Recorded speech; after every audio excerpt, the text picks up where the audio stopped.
Very very happy morning நண்பர்களே. இப்போ நம்ம பார்க்க போகிற வீடியோ என்ன கேட்டீங்கன்னாக்கா, சீத்தாப்பழம் நண்பர்களே. இந்த வருங்க எங்கள் வீட்டு மாடியில் நின்று பறிக்க போகிறேன். எங்கள் பக்கத்துலேயே பப்பாளி மரம் ஒன்று இருக்குது. அந்த மாதிரி ரொம்ப நாள் காய்க்காமல் இருக்குது. காரணம் கீழே சத்தான மண் இல்லை, அதுக்கு ஒரு சின்ன அடி இருக்குது நண்பர்களே. சும்மா ஒரு 6 இதை கட் பண்ணிவிட்டு, அந்த பப்பாளி மரத்தை 6 இதை கட் பண்ணிவிட்டு கீழே மண்ணால் சத்தான மண் போட்டோம்னாக்கா குளித்து வந்துடுவாங்க நண்பர்களே. கட் பண்ணுற இடத்துல என்ன பண்ணணும்னாக்க மஞ்சள் பொடி வைக்கணும் நண்பர்களே.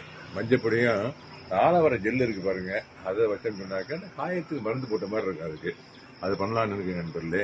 இப்போ நம்ம பறிக்க போகிற என்ன பறிக்க போகிறோம்னு சொன்னாங்க. எங்கள் வீட்டு அது பக்கத்துலேயே ஒரு கஸ்டர்ட் ஆப்பிள் இருக்கு நண்பர்களே. இந்த மாதிரி சீத்தாப்பழம் இந்த இருக்கு பாருங்களேன், நல்லா பழுத்துருச்சு. பொதுவாக போனதை விட இது அணில் கூட்டம் கிட்டத்தட்ட 10 பழத்துக்கு மேல இருந்துச்சு. ஒண்ணுமே பறிக்கல, இந்த ஒன்னாவது நம்ம சாப்பிடுவோம். ஆமா அப்படின்னு சொல்லிட்டு ஆர்கானிக் 100% அதை அப்படியே பறிக்க நண்பர்களே. இந்த பாருங்களேன், இதான்